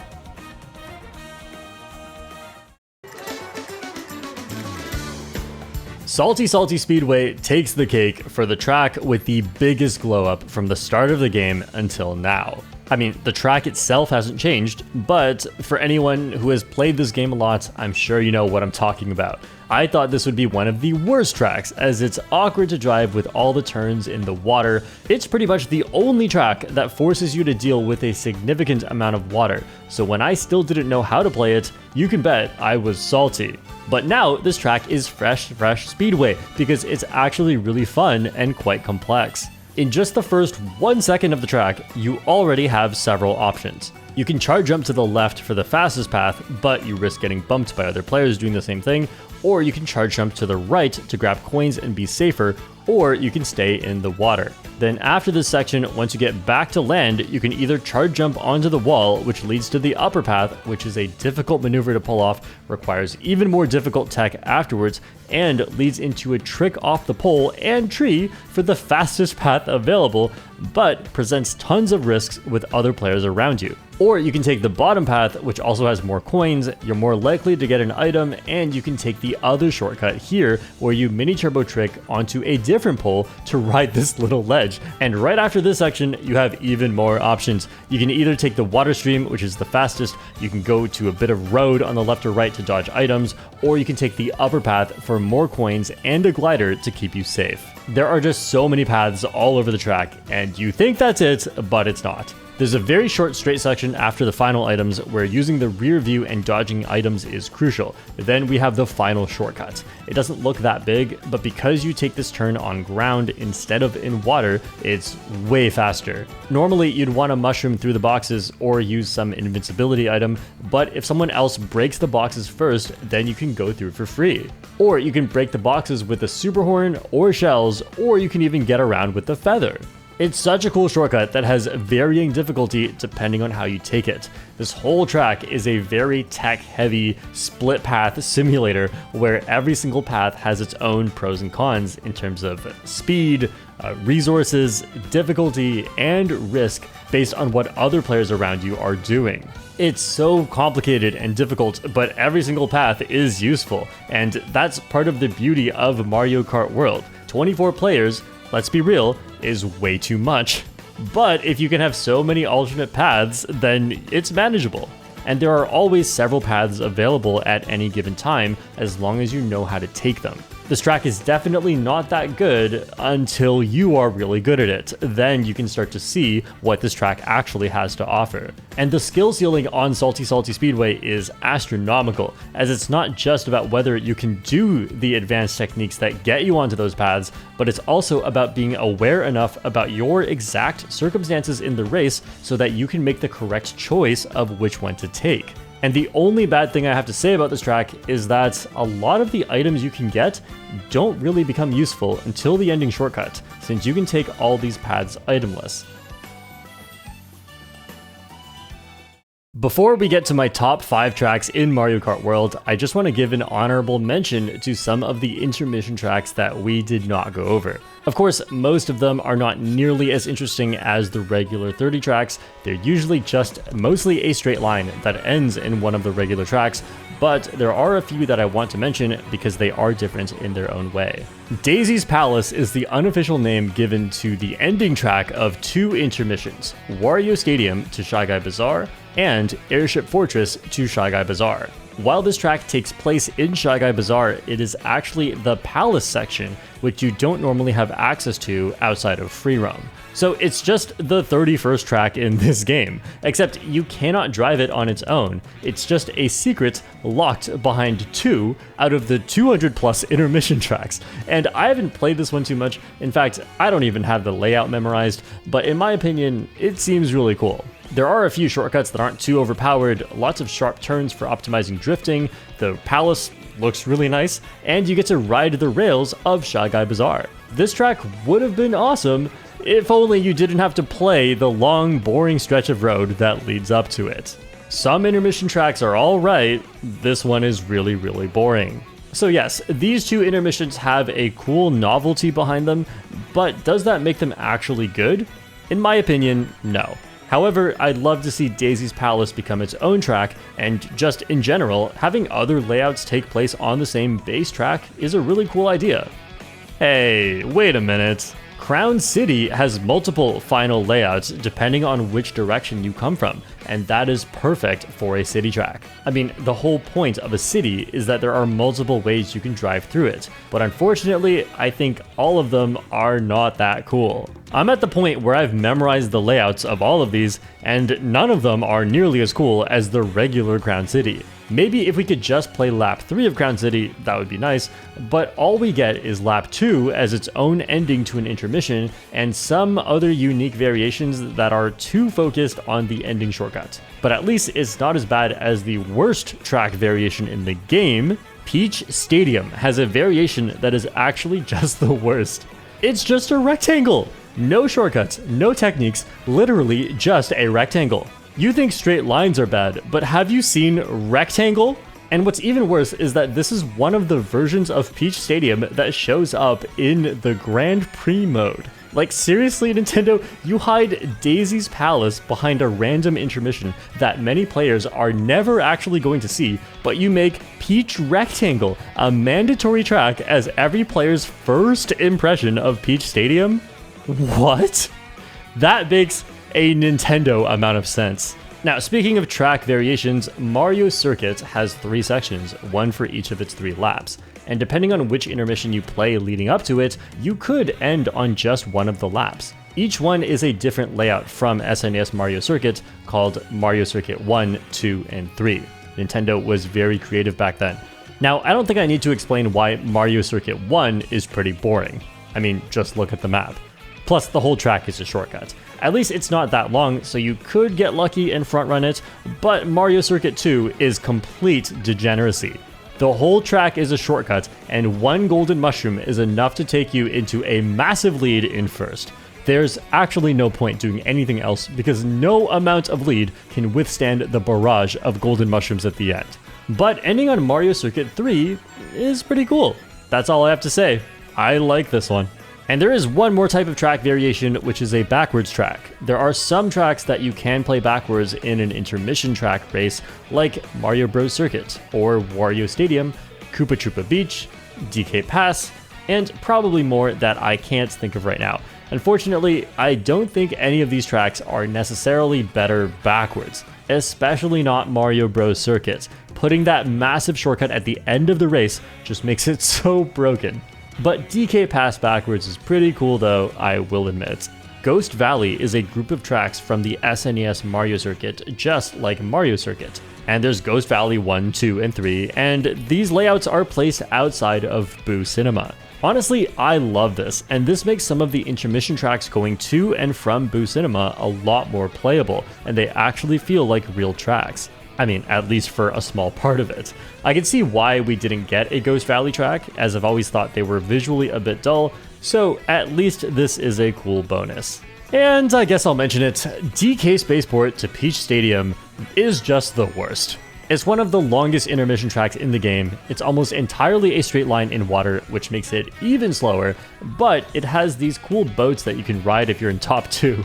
And if you take them, you'll be fast enough that you can get into the helicopters later. You are fully invincible and going faster than usual. So that's fun, I guess. I mean, yeah, it is fun, but these are locked behind what is otherwise possibly the worst intermission track in the entire game. Oh wait, actually, that honor goes to the intermission from Desert Hills to Koopa Troopa Beach. It's the same thing, except no boat, no helicopter, and you end up playing one lap of Koopa Troopa Beach. Disgusting. Alright, finally, let's get to my top 5 tracks in Mario Kart World. These tracks are perfect.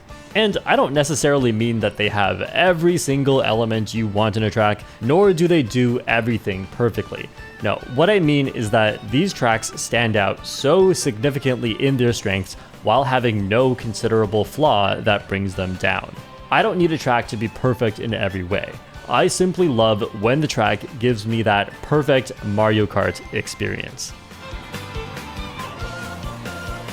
Whistle Stop Summit. Every competitive player's favorite track to grind this one ending shortcut, because it's one of very few shortcuts in this game that is so difficult, yet so viable and so worth going for that you need daily practice to stay sharp at it. And while that's cool, that's not even to mention the huge variety of other shortcuts and paths you can take on this track. There's the beginning section where the left train track is faster than the main road, and there are so many ways to take this section, each with its own pros and cons and risks, and it all depends on who is nearby to hit you and bump you off. But the main road is not useless, because it has coins and also counts your position in a lower spot when you grab the item, which can be especially helpful for getting mushrooms at the start of the race, even if you started in first. Then there's this section with 6 parallel rails, or you can drive on the road and everyone splits up while constantly looking around to see if they may get bumped off or hit. The next part has a grass mushroom shortcut, or you can even charge jump onto the wall to take it shroomless, or you can go around instead and do something even riskier, which is to jump over the gap. This is extremely difficult and precise, but if you do make it, it is a huge reward, especially if you have a mushroom to recover, or just do it with a feather.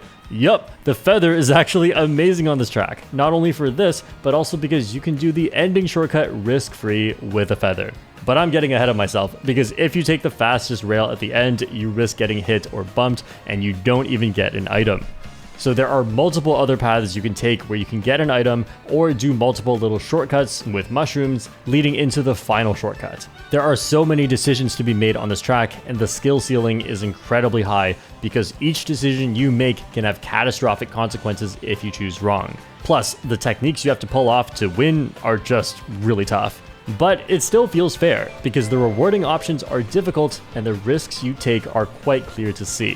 Whistle Stop Summit is an amazing example of what makes competitive Mario Kart World so fun. You can train incredibly hard at this one track and just keep getting better and better at both your technical skills and your decision-making skills. But if you fall behind, there is still tons of strategy for how to use your items because of the shortcuts. And if you use them well, you can still win the race off of this. But if you're up against some really good players, they will be so far away from you that the comeback is actually impossible. This is not just a front-running track or a bagging track. This is a skill track.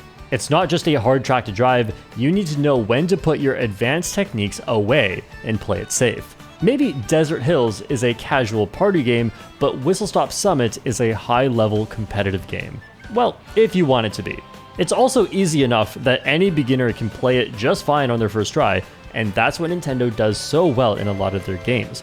They're so beginner friendly, but also incredibly deep for competitive players. Also, the music on this track is crazy good. The fact that I have to listen to it every day while failing this shortcut, and I'm still not sick of it.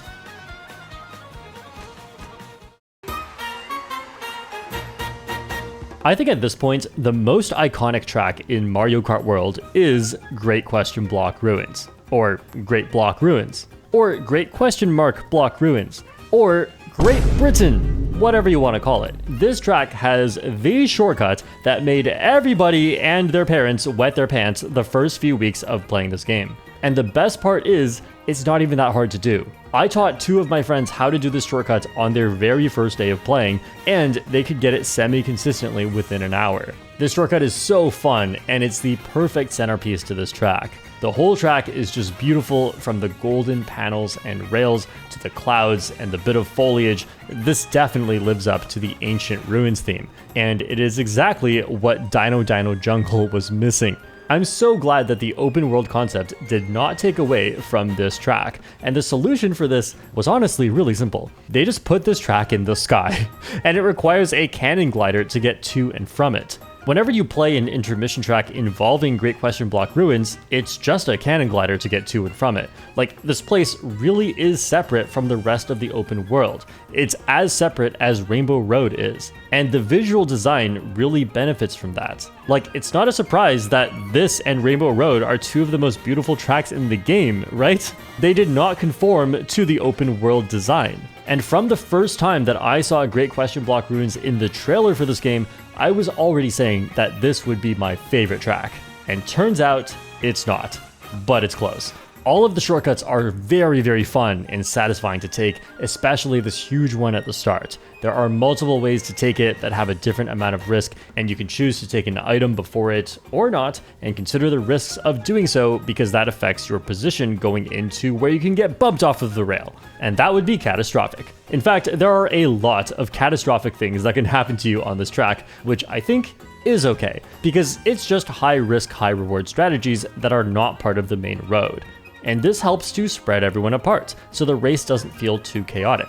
Even the ending shortcut is somehow really satisfying to get a sharp enough turn through brake drifting and then have the mushroom boost perfectly chain into the boost panel so you don't lose any speed. And that's all just in regular races. I haven't mentioned time trials much, but there are some insane strategies that the world record goes for.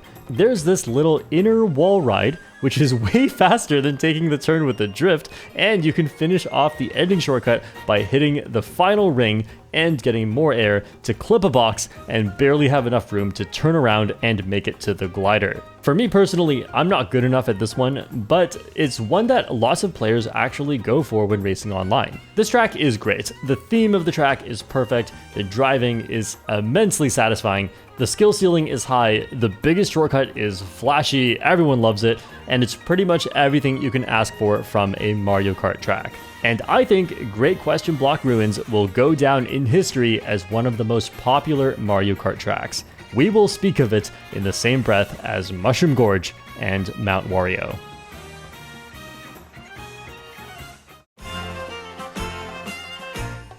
I don't know what I was expecting with DK Pass, but it just keeps getting better and better. I remember when, on the very first day of playing this game, I learned that you can trick on this pole for a neat little gap jump shortcut. Hey, this was enough to give me a focal point of the track that I could practice and fail sometimes, but it was fun when I got it. And oh boy, did I not know what I was in for. Not just with DK Pass, but with Mario Kart World as a whole. And so many amazing discoveries have taken place just on DK Pass. This pole shortcut is now completely useless. But first, let's walk through the discoveries. It was found that you can actually ride the wall and then trick on the trees in this section, followed by a little shroomless shortcut, and this discovery is already one of the coolest shortcuts in the game. And it's much more difficult than the Great Question Block Ruins shortcut, but still consistent enough to be done 100% of the time if you are good at it. But you do have to skip the item boxes, which was a bit disappointing, until we realized you can grab the items and still take the later part of the shortcut, which is only barely slower. Then it was discovered that leading up to this shortcut, you can charge jump on a pole and take this random rail for a really sharp turn, which sets you up perfectly for the tree shortcut. It's these random little track elements that you don't think will matter, but do matter, that make discoveries in this game so fun.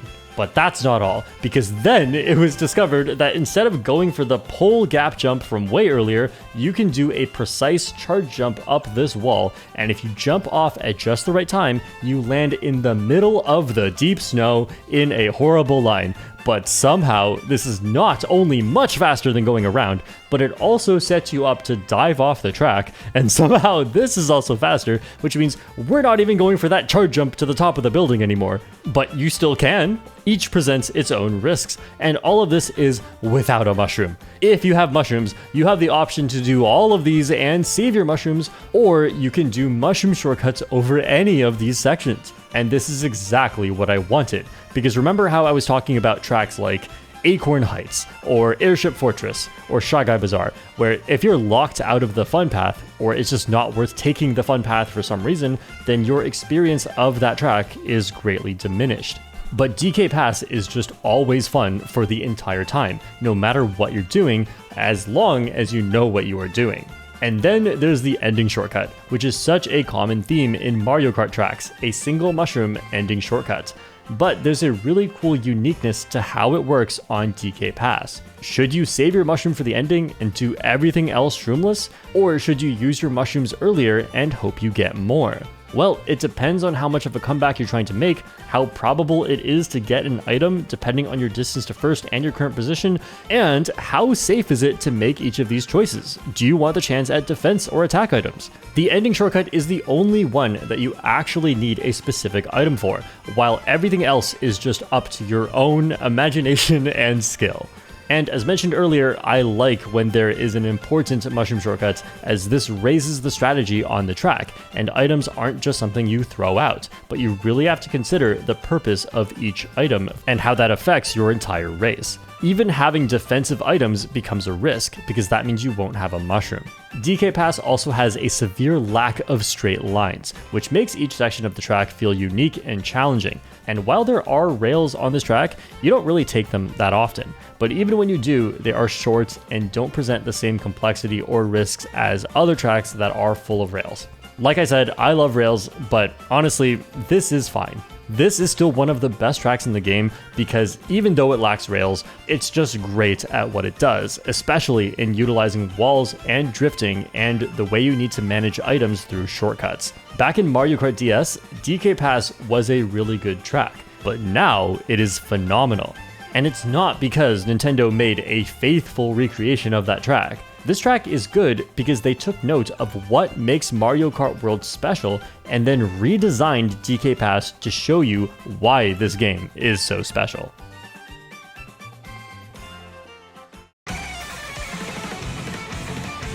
Okay, hear me out. Is this controversial? This Bowser's Castle is the best Bowser's Castle in all of Mario Kart. After Mario Kart 8, Bowser really upped the budget and probably paid the Goombas a bit more to get this one made, because this track is wild. The music is intense and perfect for this crazy looking track. The turn skip shortcut is huge and at this point is synonymous with Mario Kart World Bowser's Castle, and there are several ways to do it. It's just the right amount of difficult.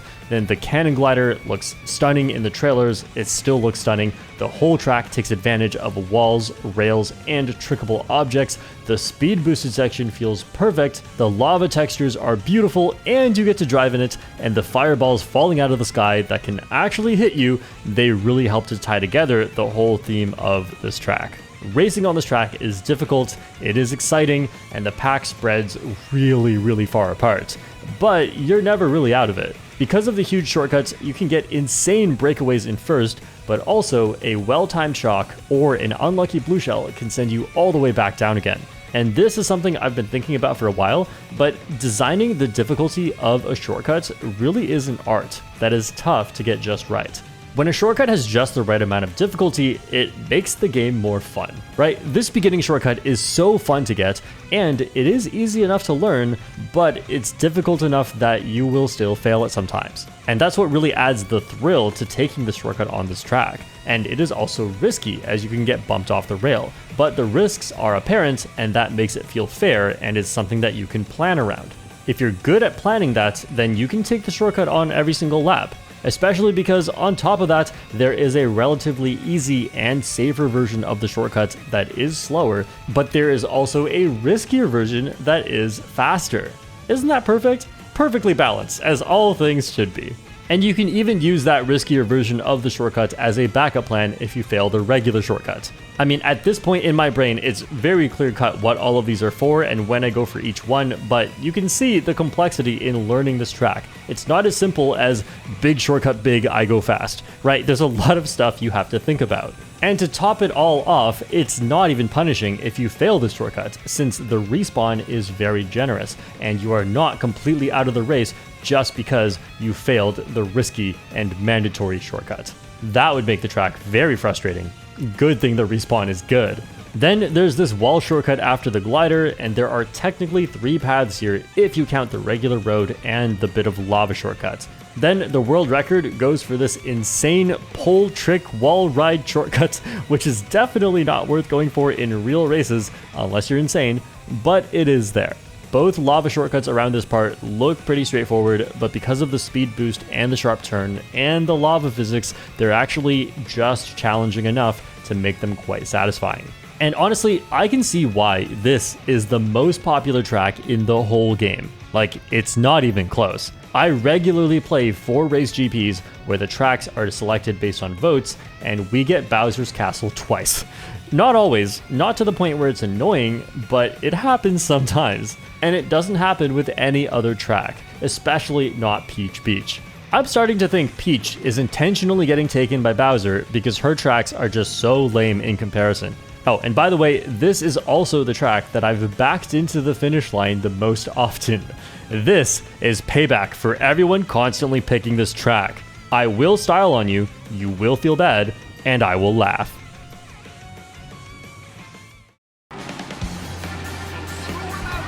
Alright, this is it. My favorite track in Mario Kart World is Wario Stadium. And at this moment in time, it's not even close.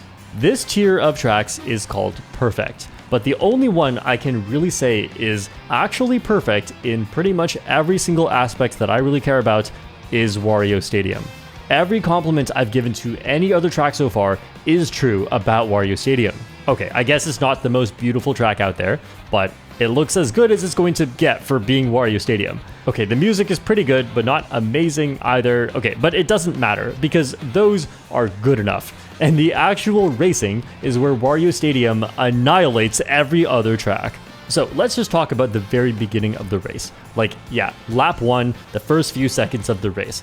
If you want to take the fastest path and risk it to gain a lead, you need to actively counter the bumps from other players as you line up perfectly to ride this wall high and trick off of it for a shortcut. If you are perfect, you grab an item here, but you're probably not perfect, so next you make it onto this wall and the upper rail. Now you have to get all the right tricks to stay ahead of your opponents without getting bumped off, but also watch forward and behind you for items and know when to get off the rail because it's too risky. You also want to continue to do tricks at the right timing because you can potentially dodge trap items here, but also because you have to get a specific trick timing to take this launch off the rail with enough distance. And yeah, if you don't do this part right, then everything else was useless because you might as well have not taken this path. It's not even faster unless you do this part right. Now, because of human error, it is actually not possible for you to always get the same launch here, so you must react to your distance and manage your aerial momentum correctly to land on the next rail while being less than 45 degrees facing the rail, otherwise you detach.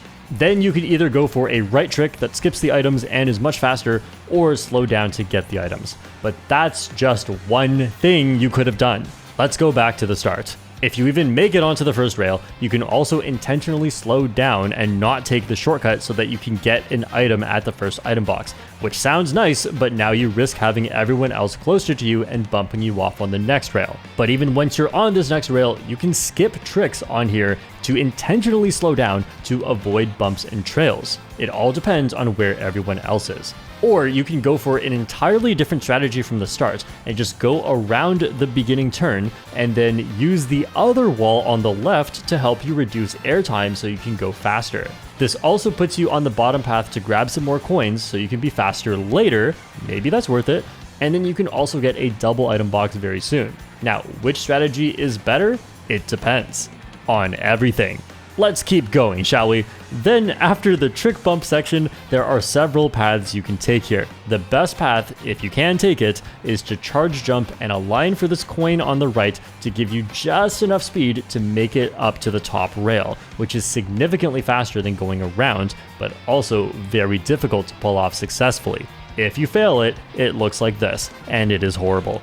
But you can't always take the shortcut just because you know how. If someone is right in front of you, they will take the coin, and if you don't get it before it respawns, then you have to recognize that this will happen, and either change your strategy to the second fastest way to navigate this section, which is a trick onto the wall and then a trick onto the far wall to help you wrap around the turn, which is also very difficult to do just right, or you can use a speed item like a mushroom to still charge jump and make it onto the top of the wall.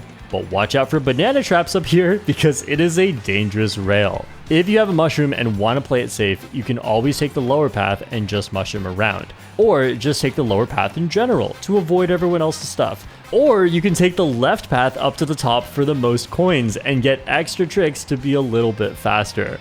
Which path should you take? It depends on everything. Then even the boring straight line section is faster done with a charge jump. which seems like it's just a cutscene with a quick time event, just charge jump and you're now doing better. But if you want to do the charge jump, you lock yourself into not being able to turn much, which means risking whether you get hit or fail to grab an item box. It's just a charge jump, it's not that deep. No, it is very deep. Even the final shortcut is challenging to get just the right angle you need, because you need to cancel your drift before the mini turbo comes out, then wrap very tightly around the wall, and you can lose up to a full second just by doing the shortcut a little bit suboptimally. Or you can lose multiple seconds if you pop out too far on the other side. And all of this is not to mention that you can change how you do pretty much all of these techniques that I mentioned so that they involve lower risk, but also this makes them slower. What should you do? It depends on everything. And the difficulty level of everything on this track, in my opinion, is perfect. Every difficult technique that you need in a race is possible to be done 100% of the time by humans, which means we're assuming that you can be up to a few frames off on your timings, and that means that if you're a little off, you're not going to fail it, but it is really, really hard to still get things right. So practicing this track pays off big time. And part of what makes the practice pay off is that you can take what should be a failed maneuver for an amateur and you can salvage it into a success if you react quickly to what went wrong and you know how to recover from this bad situation. If you've watched me play a Wario Stadium, you've probably seen me make this huge rail jump almost every time. But what you might not have known is that the exact frame that you trick can drastically change the amount of airtime that you get. And this would be a bad thing that is immensely frustrating if not for the fact that you can still make the shortcut even if you do it wrong. I just watch very carefully and predict my trajectory and airtime, then make adjustments if it's not the ideal amount of height. And remember, it's not just about landing on the next rail, it's about getting close enough and then turning to be less than 45 degrees so you actually snap to it. It's really hard. Wario Stadium is one of my best tracks, and it's not just because I can do the shortcuts every time. It's because when I know I'm about to fail a shortcut, I have a backup plan for how to fix it. And this may not be that apparent when you watch, but if you've played the track at a high level, you'll know exactly what I mean. There are a dozen ways to fail each shortcut, but over time, you learn to figure out how to fix these when they happen. It's not even about item play, just your driving requires you to react to situations quickly. And another great thing about Wario Stadium is because of the rails on this track, offensive play is greatly rewarded. Not only because it's easy to hit other players, but also because getting other players away from you is valuable. And let's be real, offensive play is way more fun than defensive play in Mario Kart. It's fun to hit somebody. It's not fun to hold triple green shells because you're scared of triple red shells the whole race. But it's not as simple as throw item on rail, hit opponent. Because unlike some rails in this game where you just have to ride it, you can do a lot of tricks on these rails. And each trick that you do is an opportunity to dodge an item by jumping over it. So even trapping the rails is harder than usual, and you have to be precise with your item placement so people aren't jumping over your items. Attacking in general is also incredible on this track because it's not just a matter of hitting another player. You can hit them in a way so that they get severely messed up.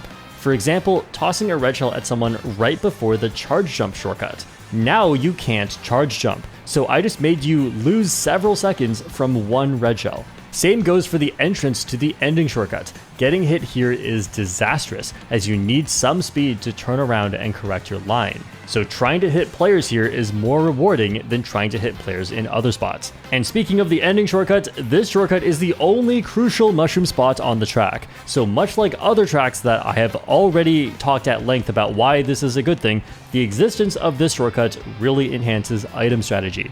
There are even a ton of optional walls and rails that I didn't talk about because they're not super relevant, but there is one that is only used in lap 1 in time trials, which gives you a faster path onto the coin rail. More than any other track, Wario Stadium tests your creativity, execution, backup strategies, offensive play, defensive play, awareness, item management, and honestly, I've never felt like luck plays a huge role in this track. Whenever I lose, it's almost always something I did wrong, and sometimes it's a brand new situation that I could not have foreseen. but now that I know it can happen, I can take that into account next time. And it's not always even a driving error. It could be an error in my offensive play or an error in which path I chose to take. Every element of why Mario Kart World is a great competitive game with so much replayability is not only present, but paramount on this track. Wario Stadium is the perfect example of why I love Mario Kart World. This game is notorious for being too chaotic, too luck-based. The items are too powerful. The try-hard, sweaty, no-life grass avoiders in my lobby just memorize how to do all the shortcuts, and that's why I can't win. Well, Wario Stadium is not that. It's difficult, the strategy is rewarding, you have to make split-second decisions, not just about risk versus reward, not just about items or which path you take, but also about how to correct your driving when you're a little bit off, because you will be, and it's going to really matter. If you don't learn the advanced techniques here, it is a normal, simple Mario Kart track, just like any other, and it's still fun. But if you take the time to practice and become more skilled, the game gets harder. It tests you in even more different ways, and every race is a completely different experience where you are rewarded and also punished for the great variety of skills that you have to use. It is a thrill. That's why I like Wario Stadium, and that's why I play Mario Kart World. Alright, you losers who skipped to the end of the video to see the list, here's the full list. And if you want more track ranking content, check out my full track tier list for all 96 tracks in Mario Kart 8 Deluxe. But be warned, Sky High Sundae sucks.